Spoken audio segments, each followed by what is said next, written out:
Ibrani 10. Persembahan yang sempurna. Di dalam hukum Taurat hanya terdapat bayangan saja dari keselamatan yang akan datang, dan bukan hakikat dari keselamatan itu sendiri. Karena itu dengan korban yang sama, yang setiap tahun terus-menerus dipersembahkan, hukum Taurat tidak mungkin menyempurnakan mereka yang datang mengambil bagian di dalamnya. Sebab jika hal itu mungkin, pasti orang tidak mempersembahkan korban lagi. Sebab mereka yang melakukan ibadah itu tidak sadar lagi akan dosa setelah disucikan sekali untuk selama-lamanya. Tetapi justru oleh korban-korban itu, setiap tahun orang diperingatkan akan adanya dosa. Sebab tidak mungkin darah lembu jantan atau darah domba jantan menghapuskan dosa. Karena itu ketika ia masuk ke dunia, ia berkata, "Korban dan persembahan tidak engkau kehendaki, tetapi engkau telah menyediakan tubuh bagiku. Kepada korban bakaran dan korban penghapus dosa, engkau tidak berkenan." Lalu aku berkata, "Sungguh aku datang, dalam gulungan kitab ada tertulis tentang aku, untuk melakukan kehendak-Mu, ya Allahku." Di atas ia berkata, "Korban dan persembahan, korban bakaran dan korban penghapus dosa tidak engkau kehendaki, dan engkau tidak berkenan kepadanya, meskipun dipersembahkan menurut hukum Taurat." Dan kemudian katanya, "Sungguh aku datang untuk melakukan kehendak-Mu." Yang pertama ia hapuskan supaya menegakkan yang kedua.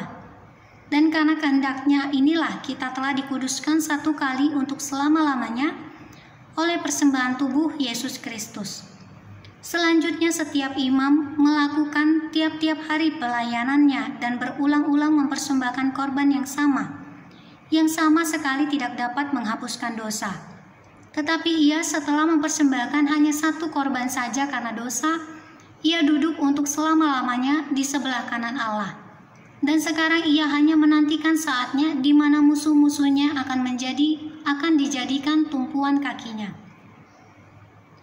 Sebab oleh satu korban saja ia telah menyempurnakan untuk selama-lamanya mereka yang ia kuduskan. Dan tentang hal itu Roh Kudus juga memberi kesaksian kepada kita.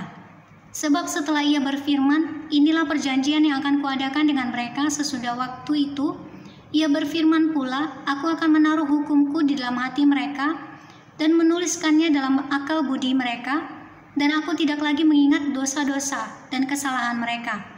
Jadi apabila untuk semuanya itu ada pengampunan, tidak perlu lagi dipersembahkan korban karena dosa. Ketekunan.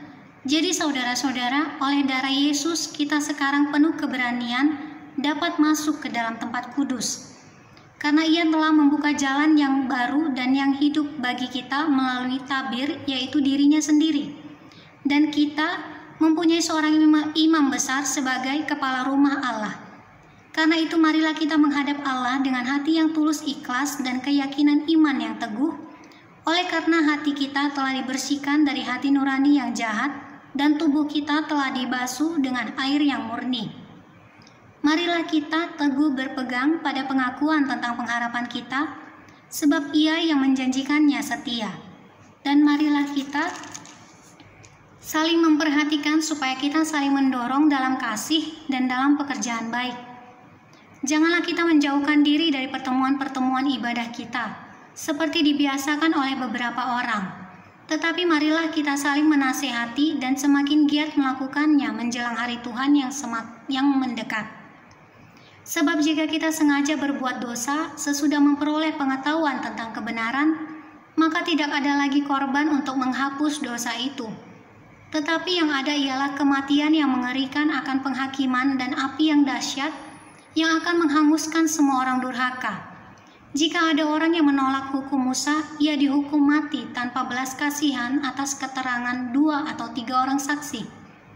Betapa lebih beratnya hukuman yang harus dijatuhkan atas dia yang menginjak-injak anak Allah, yang menganggap najis darah perjanjian yang menguduskannya, dan yang menghina roh kasih karunia.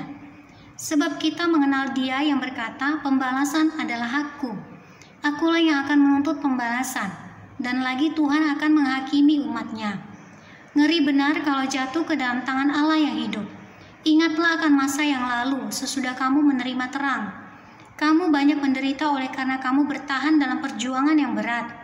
Baik waktu kamu dijadikan tontonan oleh cercaan dan penderitaan, maupun waktu waktu kamu mengambil bagian dalam penderitaan mereka yang diperlakukan sedemikian. Memang kamu telah turut mengambil bagian dalam penderitaan orang-orang hukuman, dan ketika harta kamu dirampas, kamu menerima hal itu dengan sukacita. Sebab kamu tahu bahwa kamu memiliki harta yang lebih baik dan yang lebih menetap sifatnya. Sebab itu janganlah kamu melepaskan kepercayaanmu karena besar upah yang menantinya. Sebab kamu memerlukan ketekunan supaya sesudah kamu melakukan kehendak Allah, kamu memperoleh apa yang dijanjikan itu. Sebab sedikit, bahkan sangat sedikit waktu lagi, dan Ia yang akan datang sudah akan ada tanpa menangguhkan kedatangannya. Tetapi orangku yang benar akan hidup oleh iman. Dan apabila ia mengundurkan diri, maka aku tidak berkenan kepadanya. Tetapi kita bukanlah orang-orang yang mengundurkan diri dan binasa, tetapi orang-orang yang percaya dan yang beroleh hidup.